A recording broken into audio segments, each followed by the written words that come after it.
Salut à tous, je vous souhaite la bienvenue sur Mastering AI. Alors aujourd'hui, on va continuer notre apprentissage sur la bibliothèque Python du calcul scientifique, NumPy. La dernière fois, nous avons vu pas mal de fonctions. Nous avons vu déjà comment installer NumPy, nous avons vu comment créer des tableaux à partir des listes, et nous avons vu quelques attributs des tableaux NumPy. Aujourd'hui, on va aller un peu plus loin. On va faire un parcours sur les différentes fonctions de NumPy. Donc, à la fin de cette vidéo, sachez que vous aurez 30% des connaissances qu'il faut pour pouvoir réaliser 80% de tous les projets de data science en utilisant la librairie NumPy. Vous êtes prêts? Allons-y. La dernière fois, nous avons vu les attributs d'un tableau NumPy. Aujourd'hui, on va continuer avec cette série-là.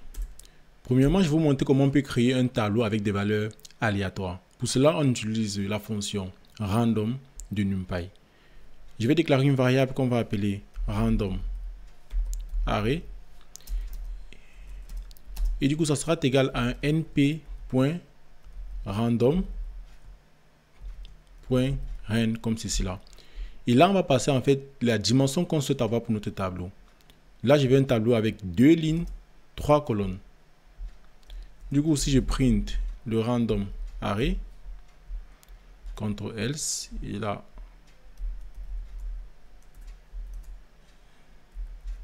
j'exécute.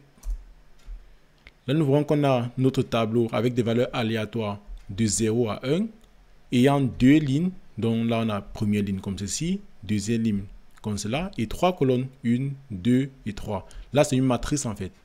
Du coup, imaginez que vous voulez maintenant créer un tableau qui ne contient pas des virgules. Pour cela, au lieu de rand, on va utiliser la fonction randin.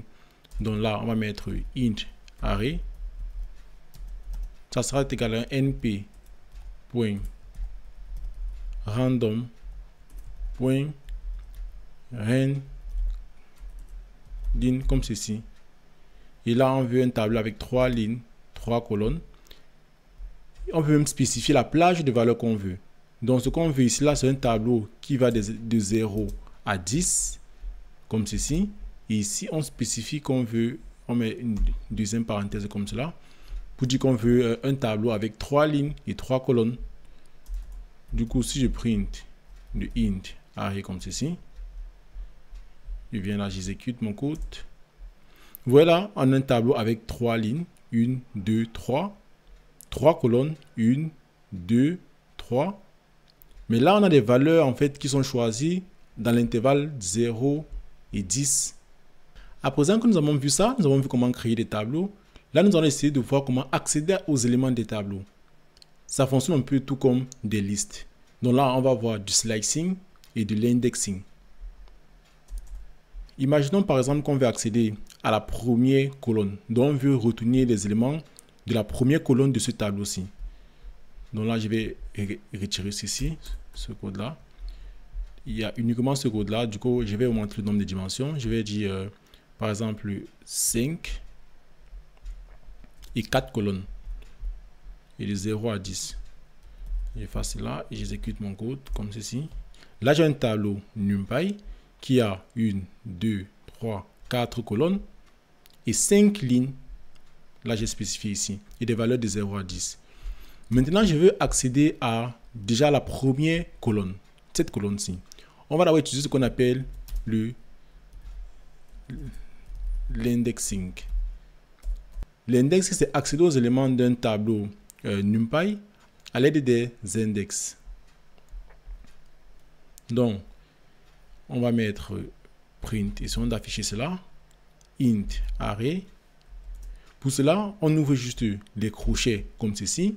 Du coup, là, on va mettre l'index de l'élément auquel on souhaite accéder. Donc, imaginons qu'on va accéder à l'élément, par exemple, le 9. Le 9, on doit entrer la position de ce 9-là. Il a la position 0 et 0, c'est-à-dire 0 ligne et 0 colonne. On va entrer juste là. Premier argument 0 et là on met 0. Du coup, si on affiche ça, j'exécute mon code, on voit que ça affiche le 6.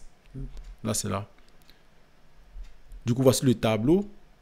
Et là, si on accède à l'élément 0, 0, on voit que c'est le 6. En fait, le tableau s'est réinitialisé parce que à chaque fois, ça génère un nombre aléatoire. Donc là, vous voyez justement que l'élément 0, 0, c'est bien cet élément-ci, le 6. Donc vous l'aurez compris, si on veut peut-être accéder au deuxième, à cet élément-ci, on va mettre 1 pour dire première ligne, comme ceci.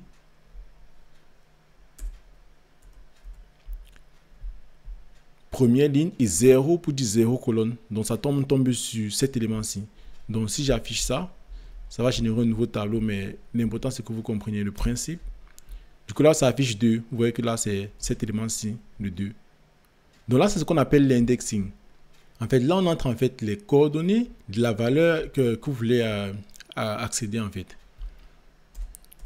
Du coup, si je veux peut-être accéder à cet élément-ci, le 0-ci, donc là, vous voyez que la position est différente. C'est plutôt la position 0, j'ai 0 ligne, et 1, c'est-à-dire colonne. Donc là, je vais mettre 0 et 1.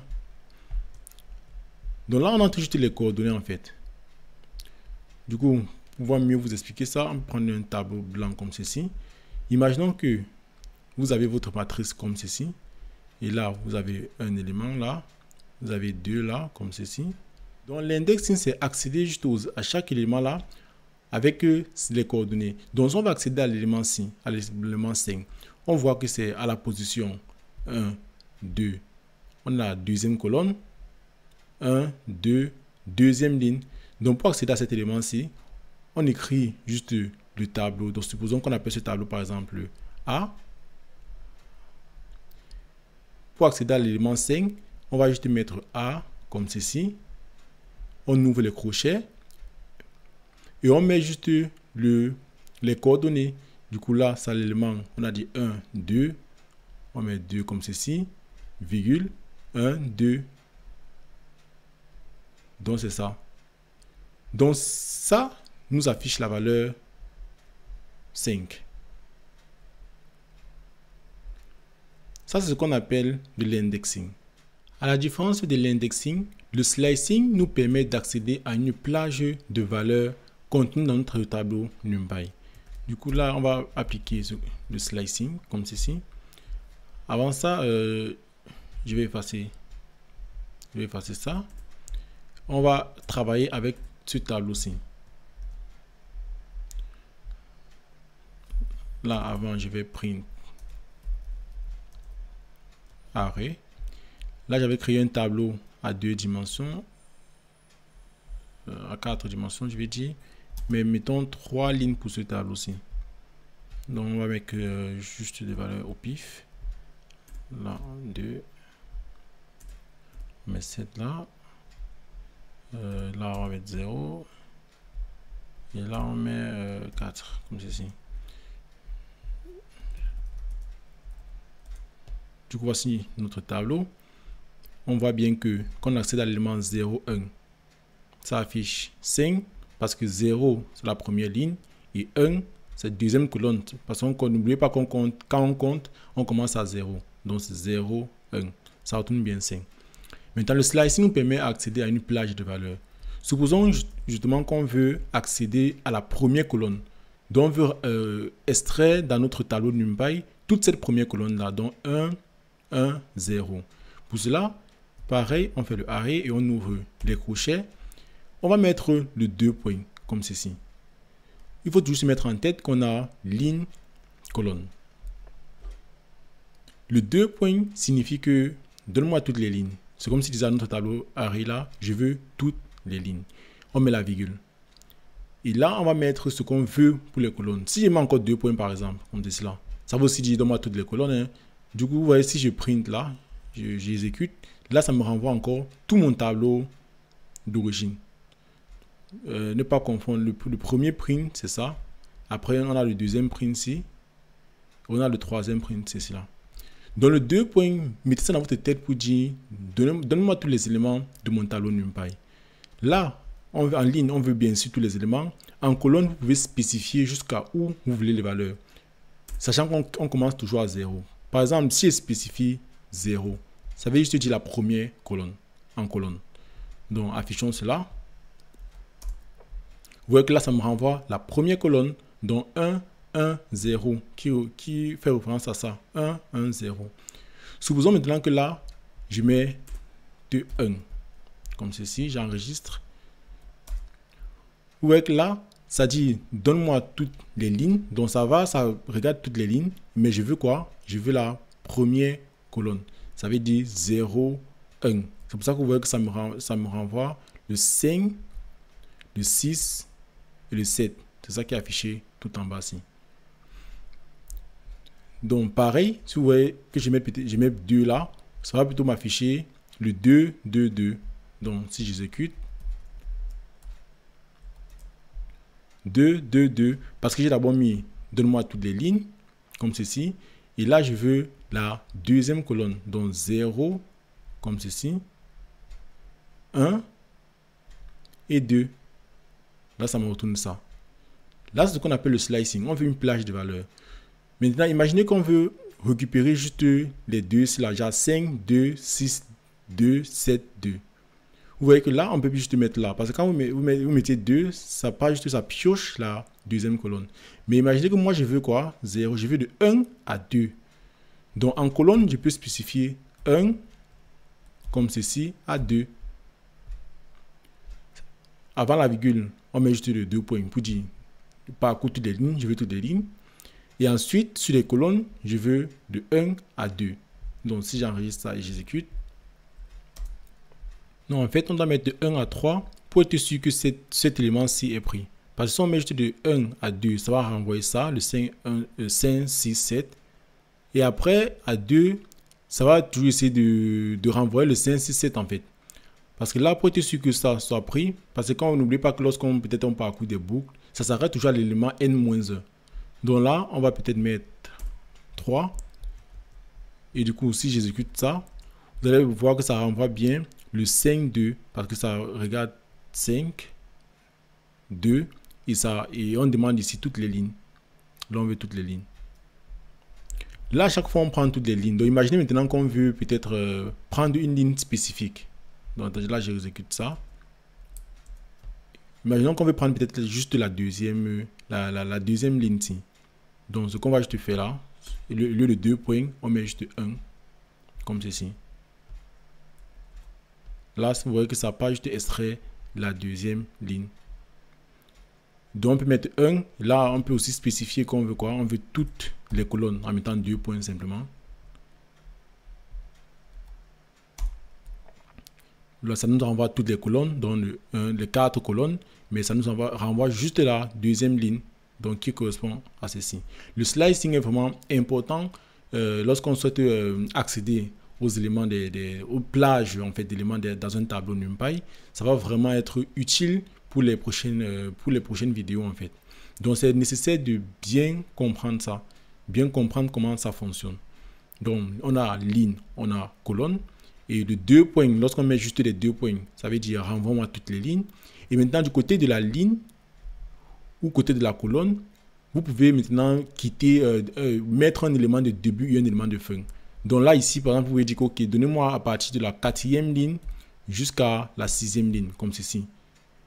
Et là, maintenant, en colonne, vous dites, je vais à partir de la première colonne jusqu'à la 8e colonne. Ça va vous renvoyer des éléments. Là, si j'exécute ça, on aura en fait un tableau vide, parce que oui, ce n'est pas continu, quoi. On a bien vu que là, on a un tableau avec 3 lignes et 4 colonnes. Donc, du coup, ça n'arrive pas à accéder et ça nous renvoie un tableau vide. Voilà ce qui concerne le slicing. Je vous recommande de lire la documentation pour voir comment ça fonctionne. Donc si là vous tapez par exemple slicing, c'est un concept qu'on voit aussi sur les listes NumPy slicing.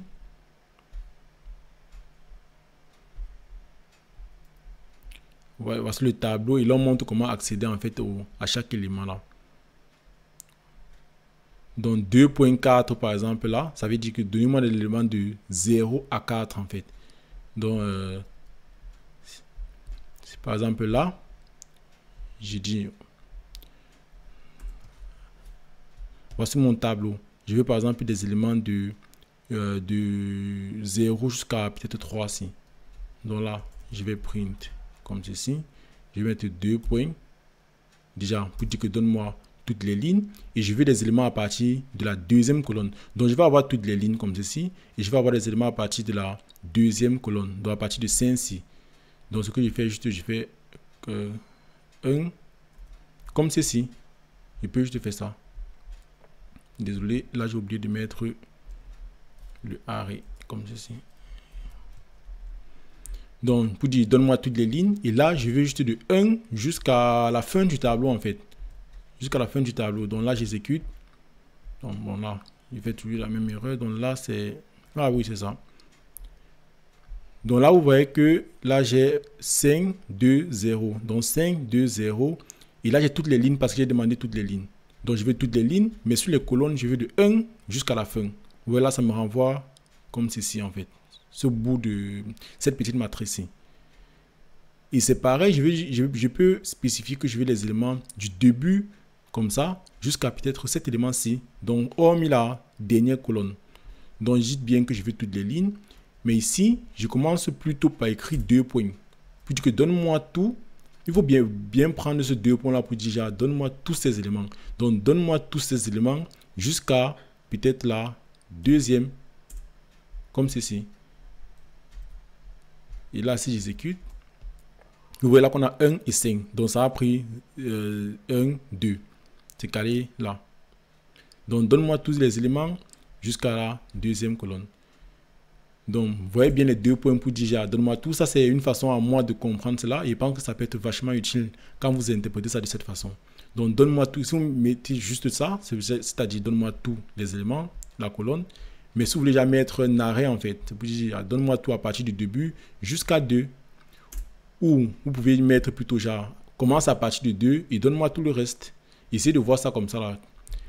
Et là, spécifiez bien que, mettez bien en tête que là c'est la colonne et là c'est la ligne et vous pouvez en fait accéder aux valeurs en fait comme vous le souhaitez. Tout cela, maintenant nous allons avancer vers une fonction puissante de NumPy qui est la fonction reshape. En fait, la fonction reshape vous permet de changer en fait les dimensions de votre tableau sans toutefois modifier les valeurs qu'elle contient. Donc, avec cette fonction, vous pouvez réorganiser les données dans des dimensions différentes selon vos besoins. Donc, imaginons qu'on crée un tableau qu'on va appeler tab. Et là, ça sera juste np.array. Là, je vais mettre une liste, par exemple, d'éléments. On va créer un tableau à une seule... comme ceci. Tableau à une seule dimension. Son print, le tab, c'est comme ça. Donc là, je vais commenter tout ce qui est avant pour que ça ne dérange pas. J'exécute. Là, on voit le tableau à une seule dimension. Donc là, maintenant, je vais passer ce tableau peut-être à une dimension supérieure. Si j'applique la fonction reshape comme ceci, la fonction reshape en fait prend, vous voyez là, je mets tab.reshape. C'est une fonction qui s'applique en fait à un tableau NumPy. Donc là, je passe en fait en paramètre la dimension que je souhaite mettre. C'est toujours un tube, comme vous le voyez. Là, je vais juste mettre par exemple 2, 3. Et ici, je reprint tab. Comme ça. Donc là, c'est normal parce que je n'ai pas affecté. Parce qu'il faut faire une affectation là pour changer en fait la valeur de tab. Ça ne se fait pas directement. Donc là, je dis tab égale à tab.reshape. Ou bien je peux mettre tab reshape comme ceci. Pour dire que c'est la valeur de tab changée. Et là, j'affiche ça. Je peux mettre même comme ça, encore mieux. Je mets ça. Je mets comme ça. Non, je vais mettre une virgule là.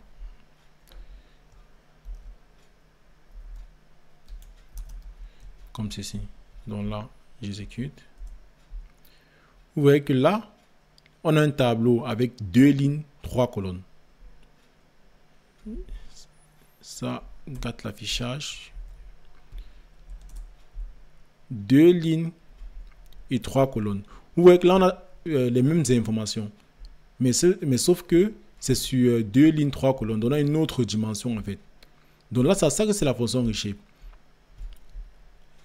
Si on fait un tab point shape, par exemple là, j'exécute. Vous voyez là que c'est initialement c'est 6 lignes et une colonne. Quand il n'y a rien là, vous avez vu la précédente vidéo, je vous ai dit que ça veut dire qu'il y a une seule en fait. Donc là c'est une seule colonne. Généralement ce type d'affichage ici, les modèles de machine learning n'aiment pas trop ça. Surtout quand vous utilisez des modèles comme le KNN. Vous allez voir ça plus tard. Vous allez voir plus tard aussi que lorsqu'on aura ce type d'affichage ici, ce qu'on voudra faire c'est de remettre le 1 là pour que ça s'affiche bien. Donc vous voyez que ce qu'on peut même faire ensuite là, tape reshape 2. Ce qu'on va faire c'est un tab.reshape comme ceci. Et là, on va dire quoi? En premier lieu, tu mets le 6 normal. Et en deuxième, tu mets le 1. Si je print le tab reshape ici, commentons ceci.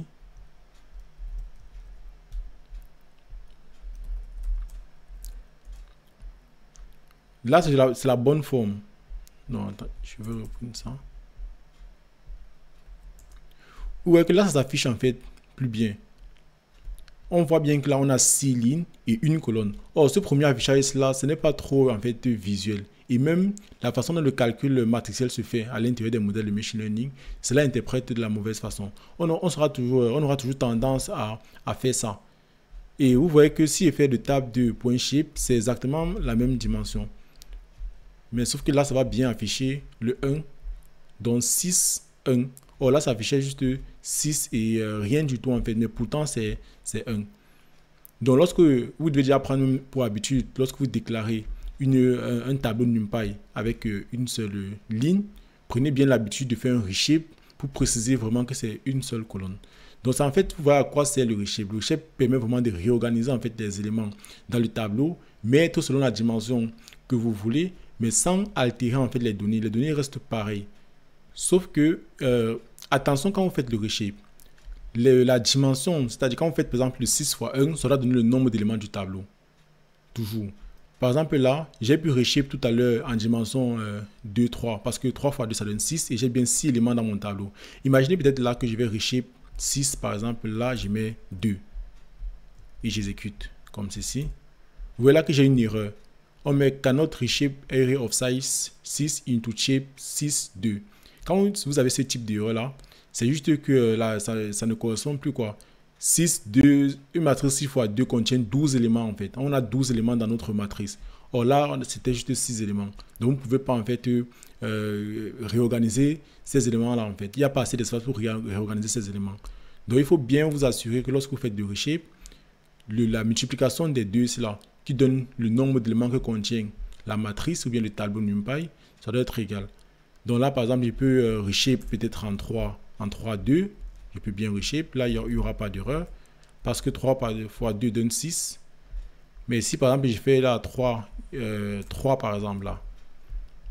3 par 3, normalement, donne un tableau de 9 éléments. Or, mon tableau n'a que 6 éléments. Du coup, si j'exécute là, j'aurai une erreur. Donc, faites bien attention à cela quand vous faites des reshapes. Là, vous venez de voir la fonction reshape qui permet de redimensionner votre tableau. Donc, ça vous permet de réorganiser les valeurs à l'intérieur de votre tableau NumPy dans des dimensions que vous souhaitez, mais sans toutefois altérer les valeurs. Les valeurs restent intactes. Maintenant, il peut arriver que vous avez besoin d'aplatir un tableau. Ça veut dire quoi? Vous avez un tableau sur plusieurs dimensions et vous souhaitez l'avoir sur une seule dimension. Pour cela, NumPy propose deux méthodes. La première méthode, c'est la méthode flatten qui permet d'aplatir le tableau, mais en faisant cela, elle renvoie plutôt une copie de ce tableau. C'est-à-dire que les opérations que vous allez effectuer sur le tableau flatten, donc sur le tableau aplati, n'aura pas d'impact sur le tableau original. Par contre, le Ravel fait exactement la même chose, c'est-à-dire aplatir le tableau, mais sauf que ça ne renvoie pas une copie, ça renvoie plutôt une vue du tableau. Ça veut dire que les opérations que vous allez appliquer sur le tableau en fait qui a été aplati aura directement un impact sur le tableau d'origine. Voyons comment ça fonctionne. Bon, pour appliquer cela, on va déjà effacer tout ça comme ceci. On n'en a plus besoin. On va aller sur un tableau de 2 dimensions que vous puissiez voir, donc avec deux lignes. Bon, 4 dimensions, mais un tableau avec 2 lignes. Et supposons que, bon, là, je vais d'abord print le tableau, comme ceci. Et là, je vais aussi afficher le shape. Ça veut dire le nombre de lignes et le nombre de colonnes. Donc là, si j'exécute, Python 3, là, j'ai bien ça. 2 lignes et 4 colonnes. Imaginons maintenant que j'applique la fonction flatten. Donc là, je vais mettre array. Et là, je vais mettre flatten comme ça. Et du coup, ça sera égal à array. Point. Flatten. Et là, je print le array. Array flatten. Si j'exécute, vous voyez que là, mon tableau qui était d'origine 1520 et 1620, elle a sur une seule ligne. 1520 déjà là, et la deuxième ligne s'est mise à la suite. Donc 1620. Là, c'est la méthode de flatten. Et si j'applique la méthode Ravel, comme ceci, je vais tirer de 8. Et là, je vais mettre array point Ravel comme ceci. Et je print array point Ravel. Pareil. Vous voyez que ça me retourne toujours le 1520 1620. Mais sauf que là, c'est une copie. Ça me renvoie une copie en fait, une copie du tableau d'origine.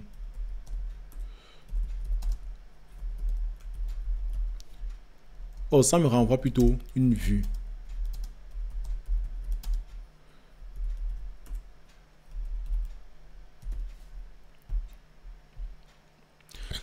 Là, une copie, ça veut dire que si j'effectue une opération sur ce tableau-ci, ça ne va pas impacter le array.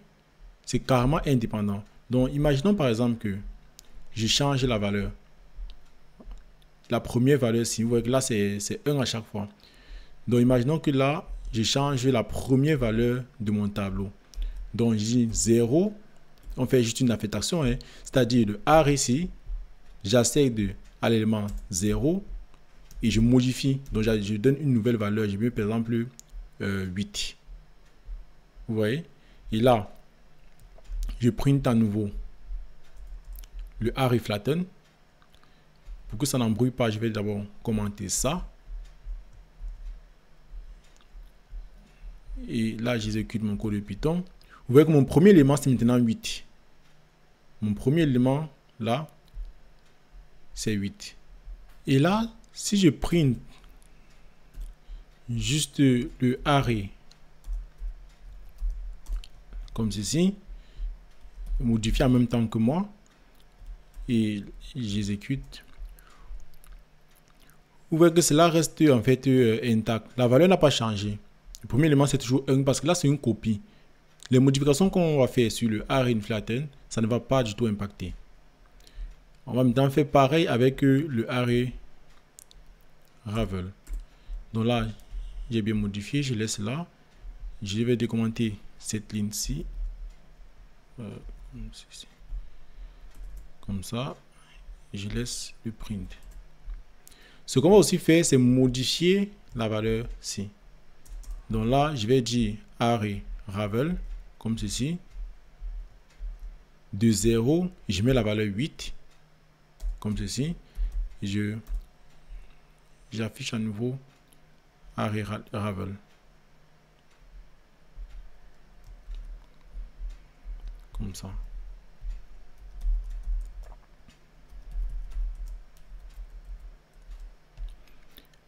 Vous voyez que là, 8, ça a été changé. La position 0 du array Ravel, c'est array Ravel là, qui était d'abord 1, 5, 2, 0, 1, 6. La valeur 0 a été changée en 8. Donc, si je print arrêt.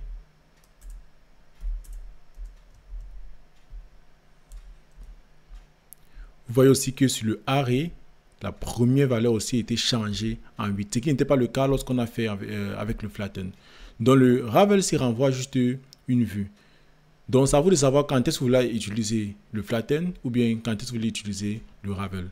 Si vous utilisez le flatten, vous êtes sûr que votre nouveau tableau, vous allez effectuer des opérations dessus, mais ça ne va pas impacter le arrêt d'origine, déjà le tableau d'origine. Mais si vous voulez que les modifications que vous faites sur votre nouveau tableau aplati impactent l'ancien tableau, vous pouvez utiliser la fonction ravel.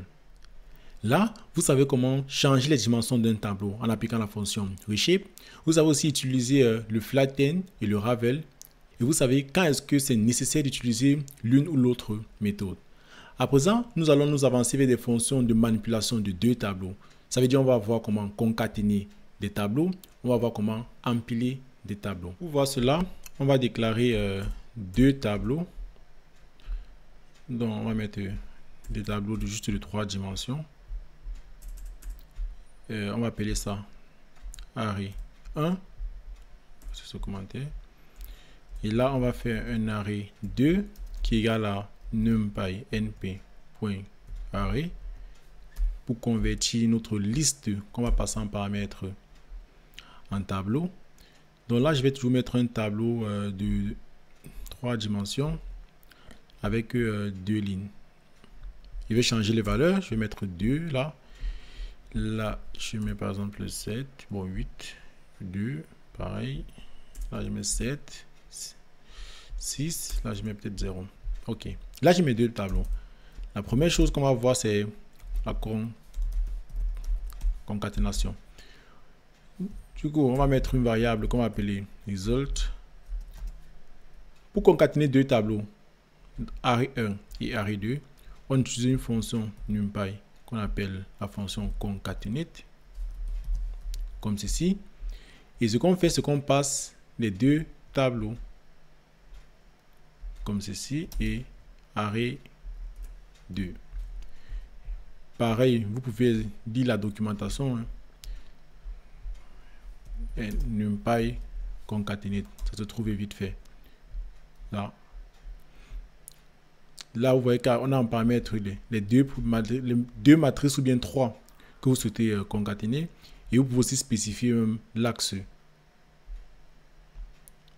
Donc voilà ce qu'on essaye de faire là. Le np.concatenate. Et vous pouvez spécifier l'axe. Donc du coup, si j'exécute ce code là, j'affiche la variable résultat.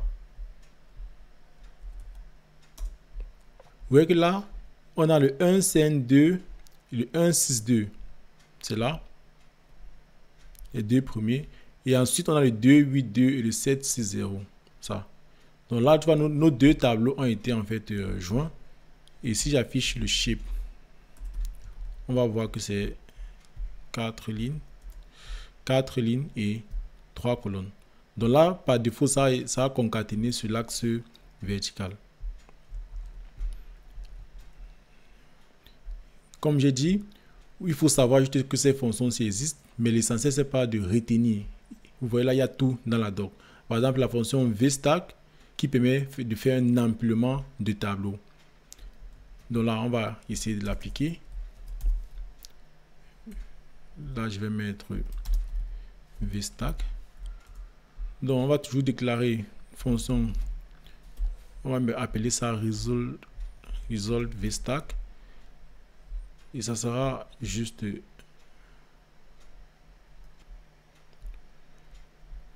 numpy.vstack. Et là, en fonction, on passe un tuple toujours de arrêt 1 et arrêt 2. Donc les 2 tableaux qu'on souhaite empiler. Ça, c'est vraiment un empilement vertical. D'où V. Donc V, ensuite stack qui est pile quoi. Donc empilement vertical. Après, tout de suite, après, on va avoir le hstack. Donc si j'affiche le result vstack, là, j'exécute mon code. Vous voyez que là, ça retourne la même valeur qu'on avait vu tout à l'heure en roulant. Donc ça a empilé ces 2 tableaux verticalement. Ça veut dire que il y a eu le premier tableau et le deuxième tableau est venu se placer juste en bas. Donc imaginons que maintenant on veut faire un empilement horizontal, c'est le hashtag horizontal stack. Donc je vais déclarer une variable result à stack et ça sera toujours le np numpy.hstack comme ceci, et là je passe les deux tableaux, l'array 1 et l'array 2. Là je vais print le result de hashtag et on va voir. Vous voyez que là ça a empilé mais plutôt horizontalement, donc ça affiche mon premier tableau de 1 5 2 et de 1 6 2, c'est ça.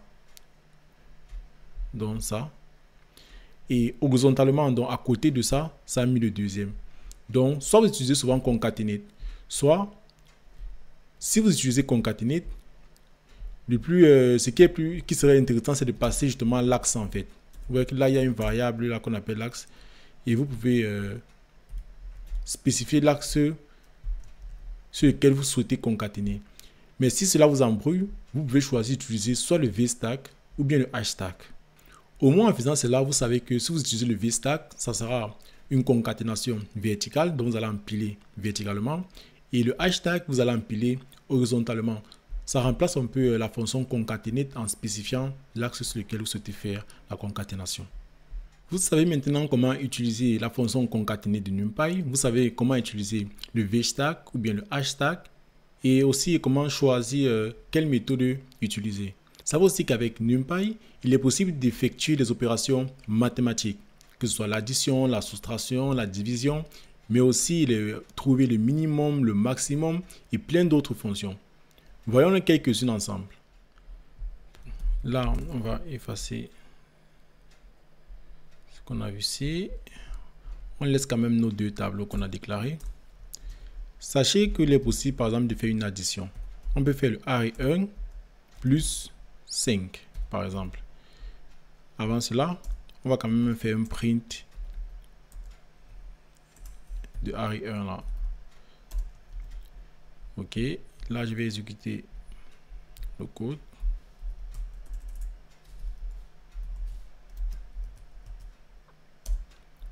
Vous voyez que là, la valeur 5 a été ajoutée sur chaque élément. Donc 5 plus 1, ça donne 6.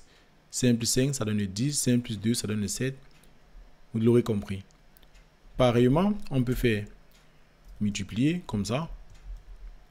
Si j'exécute mon code, vous voyez que le 5 a été multiplié sur chacun des éléments. Et c'est comme ça avec toutes les opérations. Comme ça. Avec tous les opérateurs.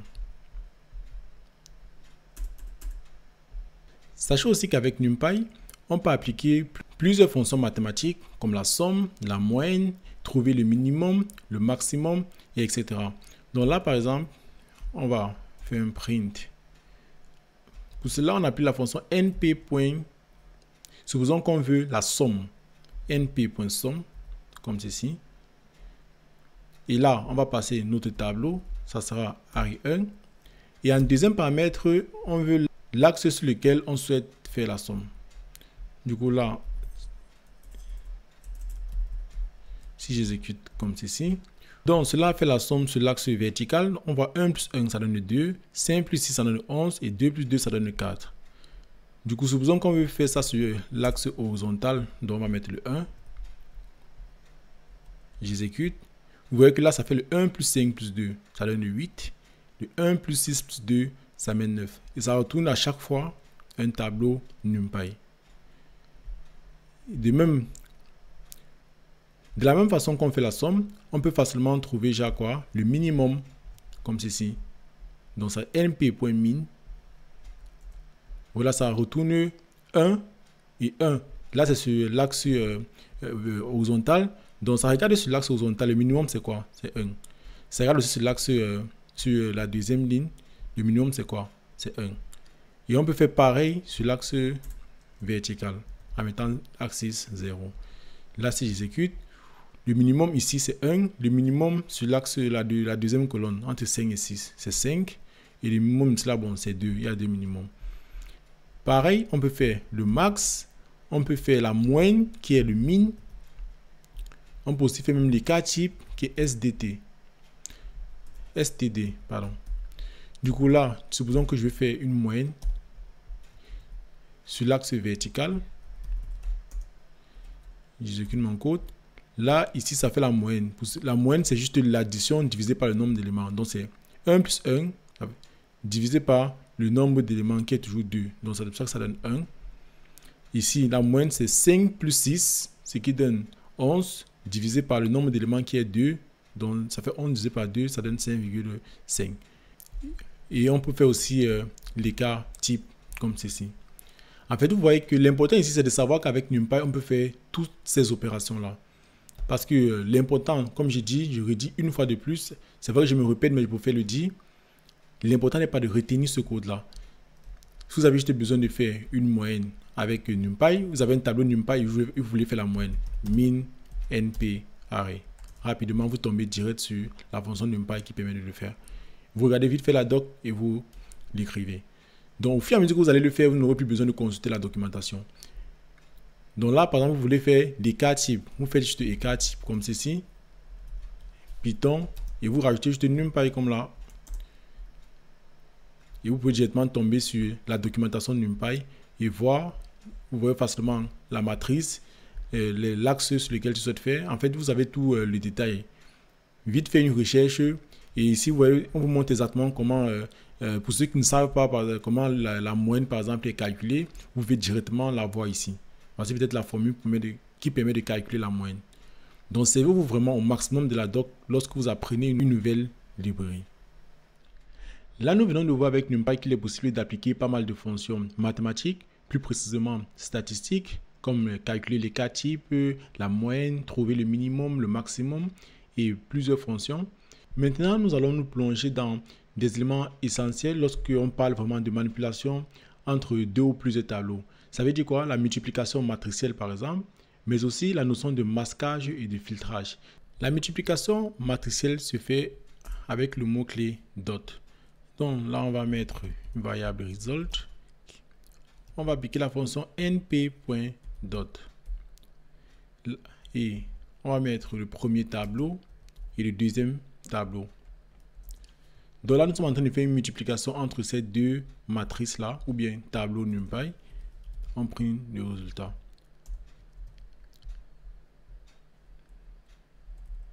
Là, j'exécute, Python 3 main.py. En fait, là, on tombe exactement sur des erreurs communes lorsqu'on fait la multiplication entre deux matrices, ou bien deux tableaux NumPy. On a shapes 2, 3 and 2, 3 is not aligned. Donc là, il faut comprendre que lorsqu'on multiplie, pour ceux qui viennent un peu des filières mathématiques, vous voyez là que ce n'est pas possible de multiplier en fait ces deux matrices. On va faire une révision dessus. Là, il faut savoir que lorsqu'on parle de multiplier deux matrices, là, je supprime ça. Ça également. On a une première matrice qui est là comme ça. On va appeler ça 1, 2. Et là, on va mettre 0 comme ça. Et vous voyez que là, ça va forcément donner un tableau comme ça. Avec un tableau de 2 dimensions et une matrice carrée. Si vous voyez l'exemple qu'on a appliqué là, là, ça ne représente pas une matrice carrée en fait. Donc, c'est pour ça que là, la multiplication ne peut pas se faire.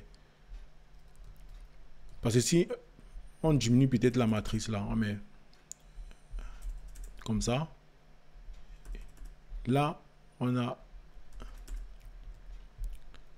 une matrice carrée. Et si je réexécute, vous allez voir que la multiplication s'effectue bien. Ou si je remets comme c'était d'abord là, comme ceci, pour que ça fasse une matrice carrée, je dois rajouter une troisième ligne. Parce que là, c'est juste deux lignes en fait. Deux lignes, 3 colonnes. Donc la multiplication ne peut pas se faire. Si je rajoute peut-être une troisième ligne, ça fait en fait une matrice carrée, 3 lignes, 3 colonnes. Et j'exécute. On voit bien que la multiplication est effectuée parce que ça va donner une matrice en fait avec 3 lignes et 3 colonnes. Et l'application matricielle, c'est vraiment genre ligne, colonne. Pour ceux qui ont vous rappelez de vos cours de terminale, donc 1 fois 1 plus 0 fois 3. Et le résultat est ici là. Donc on a première ligne, première colonne, première ligne, deuxième colonne. Et on met à chaque fois le résultat des additions. Faisons un peu cela ensemble. Première ligne, première colonne. Donc ça fait 1 fois 1 plus 0 fois 3. Le résultat, c'est 1. Donc on met là. Voilà, première ligne, première colonne. Première ligne, première colonne. C'est ici. Là, première ligne, deuxième colonne. Vous pouvez faire déjà première ligne, deuxième colonne. À l'intersection, c'est ici. Ça veut dire que la valeur sera là. Donc 1 fois 4 plus 0 fois 5. Donc ce qui donne 4. Donc là, c'est vraiment la fonction dot. Si je prends, j'applique la fonction dot sur ces deux tableaux NumPy, c'est vraiment ce résultat-ci qui sera là. Donc là, ici, ça sera deuxième ligne, première colonne. Deuxième ligne, première colonne. Le résultat est ici. Donc 2 fois 1 plus 4 fois 3. Donc 4 fois 3, ça va faire 12. Plus 2, ça va faire 14. Le résultat sera comme ça. Et là, 2 fois 4, donc ça va faire 8. Plus 4 fois 5, ça va faire 20. Donc là, on aura 28 ici. Comme ceci. C'est exactement le résultat de la fonction ci. Donc si je déclare une variable a qui sera égale à np.array, je passe ma liste. Là, c'est 1, 0. La première ligne, c'est comme ça, 1,0.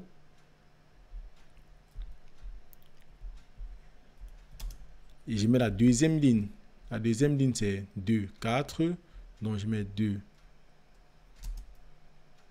4, comme ça.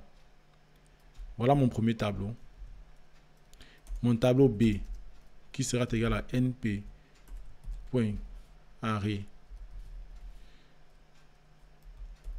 Je mets là, la première ligne c'est 1, 4. Donc je mets 1, 4. J'ouvre les crochets pour mettre la deuxième ligne qui est 3, 5. 3, 5. Là, j'ai mes deux tableaux. Et du coup, là, je vais print np.dot, qui est le produit matriciel de A et B. Donc là, j'exécute 1, 14, 4, 28, qui est le résultat qu'on a eu là. 1, 14, 4, 28. Donc, c'est vraiment ce produit matriciel qui s'exécute. Là, nous allons voir la notion de masquage et de filtrage. Supposons qu'on ait un tableau qu'on va appeler C. Ça sera égal à np.array. Le tableau sera d'une seule ligne. On va appeler ce tableau comme ça. 0, 9. Le masquage, c'est juste extraire dans le tableau des éléments qui respectent une condition. Pour cela, on crée ce qu'on appelle un masque. On veut les éléments C supérieurs peut-être à 5. Regardez peut-être ça. Imaginons qu'on print masque. Donc là, je vais exécuter. Vous voyez que là, ça affiche un booléen. C'est ça qu'on appelle le masque en fait. Donc ça va aller dans le tableau C et ça va regarder à chaque fois si l'élément respecte la condition. Vous voyez là, est-ce que 1 est supérieur à 5? Non. Donc vous voyez que l'élément c'est false. Est-ce que 2 est supérieur à 5? Non. Donc c'est false. Et ainsi de suite. Est-ce que 5 est strictement supérieur à 5? C'est non.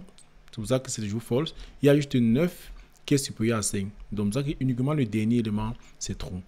Donc là vous voyez qu'on crée un masque et ça marche avec toutes les opérations de... vous voyez là par exemple là, j'ai mis supérieur ou égal à 5 et du coup ça respecte la condition. Nous voyons là un true, false et true. Là c'est un masque. Maintenant pour faire un filtrage, on se sert du masque en fait. Ce qu'on peut maintenant faire c'est que on met, je vais déclarer une variable C filtred. Je vais mettre c'est égal à C. J'ouvre les crochets et je passe le masque en fait. vous voyez que si j'affiche la valeur de C, filtre de C, ça va me retourner en fait les éléments en question, donc 5 et 9.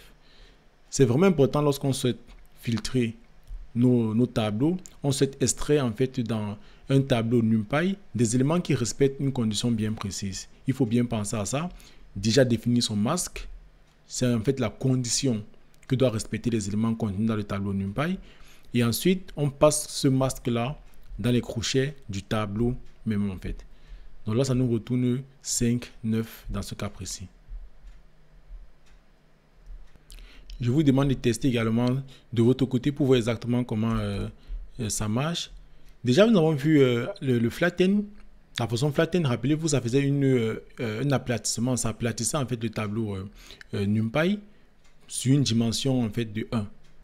Ça mettait tout sur une seule dimension. Un tableau qui pouvait être déjà sur 3-4 dimensions. Ça réorganisait les éléments. Maintenant, ça faisait une copie de l'élément. Mais il faut savoir que cette copie-là, nous pouvons aussi la faire manuellement. Imaginons que nous voulons copier peut-être les valeurs dans le tableau du tableau C. Donc, on va juste faire un C. On met comme ça. On va appliquer la fonction np.copy, juste comme ceci. Et on passe le tableau qu'on souhaite copier. Ou bien on affiche, ou on fait juste le C. Donc, le tableau. On applique la fonction copie. Donc là, ça va copier le tableau C dans CP. Et il faut comprendre que cette copie-là, c'est une autre zone à mémoire qui est réservée dans votre machine. Ça veut dire quoi? Ça veut dire que si vous modifiez en fait l'élément dans le CP ici, si vous modifiez peut-être le premier élément, vous accédez avec l'indice et vous dites que ça doit être 0 maintenant en fait. Cela ne va pas impacter le C. C'est comme ça que la copie fonctionne. Si je print CP et je print aussi le C. Donc là, je vais exécuter. Vous voyez que mon C reste identique parce que le CP a vraiment réservé un autre espace mémoire sur la machine. Vous voyez que le deuxième élément, donc l'indice 1, est passé à 0, mais l'autre n'a pas été modifié. Tout à l'heure, nous avons vu qu'avec NumPy, on pouvait calculer la moyenne, les cas types, trouver le minimum, le maximum sur des colonnes ou bien sur des lignes. Donc, sachez aussi que vous pouvez faire des calculs logarithmiques, trouver des exponentielles, trouver en fait des racines carrées des nombres ou bien des matrices. NumPy, c'est une bibliothèque de calcul scientifique. Donc, tout ce qui est possible de faire genre, avec une calculatrice ou bien des opérations mathématiques, sachez que vous pouvez le faire avec NumPy. Donc, ensemble, vous voyez un peu quelques fonctions universelles que vous pouvez appliquer avec NumPy. Imaginons peut-être qu'on prenne notre tableau C, toujours, et on souhaite avoir en fait la racine carrée de ce tableau. Du coup, on va mettre SQRT de C. On va appliquer la fonction np.sqrt pour trouver la racine carrée du tableau. Donc là, je vais print SQRT de T et vous allez voir. Vous voyez que ça envoie une liste avec la racine carrée de chaque élément. Donc, premier élément, c'est 1, c'est normal. Après, racine carrée de 2, racine carrée de 3, racine carrée de 4, qui est 2 d'ailleurs, et ainsi de suite. Et c'est pareil, vous pouvez appliquer la fonction peut-être S pour trouver en fait l'exponentielle. Ça fait l'exponentielle en fait de chaque élément. Vous pouvez appliquer le log pour calculer le logarithmique. Comme ça. Et vous voyez que ça affiche en fait le logarithme de chaque élément. Vous voyez peut-être que ln de 0, ça donne par exemple moins l'infini. Pour ceux qui ont fait un peu de maths. Et c'est pareil avec le sinus par exemple. Là, je mets peut-être que sin là. Et vous voyez que ça me donne toujours des valeurs. Donc avec NumPy, vous pouvez calculer le sinus, le cosinus, la racine carrée. En fait, toutes les fonctions mathématiques que vous avez l'habitude d'utiliser. Vous pouvez le faire avec NumPy. Comme j'ai dit, et je le redis une fois de plus, l'important c'est de savoir que ça existe dans NumPy. Et si dans un projet, vous voulez utiliser cela, il faut juste aller taper sur Google Et vous allez voir. Donc, si par exemple, là, on revient ici, directement sur la documentation, il y a plusieurs fonctions. Mais vous pouvez directement taper par exemple SQRT ou bien racine carrée si vous ne connaissez pas exactement que ça existe. Vous tapez racine carrée comme ça et NumPy.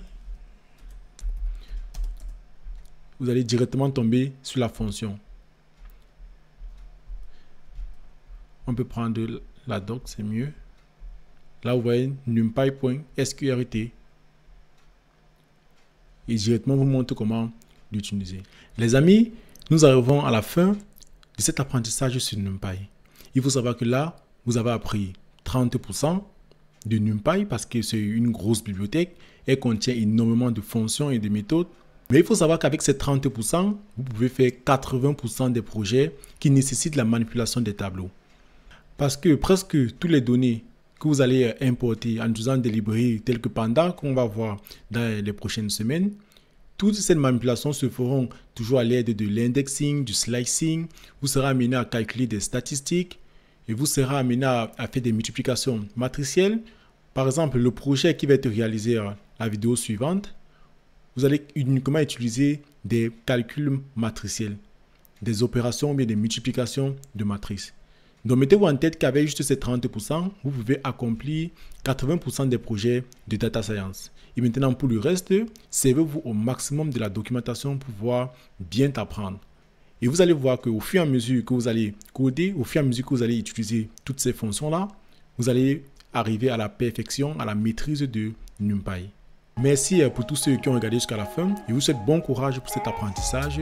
Ce n'est que le commencement. Et si vous avez aimé cette vidéo, n'oubliez pas de liker, n'oubliez pas de vous abonner à Mastering AI pour ne rater aucune des prochaines vidéos. L'aventure sera longue et nous sommes prêts à vous donner le maximum de connaissances possibles.